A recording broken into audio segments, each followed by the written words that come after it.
Hi guys! So ayun, gusto ko lang i-share sa inyo about dito sa pusa. At sobrang nakakatuwa siya mga be, kasi tignan nyo, nangangalabit siya kasi humihingi siya ng pagkain sa amin. Diba nakakatuwa? Tapos, tinanong kasi namin dun sa may-ari ng karinderya, sinabi niya na ganyan daw talaga siya. At buntis din siya mga be. Tingnan nyo naman, di ba, yung mga ibang pusa kasi pag buntis, di ba, mga galitin sila, ganun, ang tatapang nila ganun. Pero siya, tingnan nyo mga be, oo, nangangalabit siya. Yan.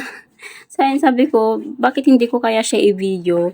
Para naman maalala ko kung gaano siya ka-cute at kung maalala ko kung gaano siya ka-generous. Tingnan naman mga be, oh. So, ayun na nga, dahil nga nangangalabit siya, binigyan namin siya ng pagkain. So, ayun, nakakatuwa, di ba?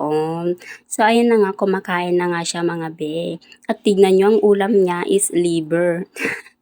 Kasi wala kasi kaming maibigay, oh. Tapos pagkatapos siya kumain, nagulat ako. Di ba nakakatuwa siya? Kasi tignan nyo naman, oh.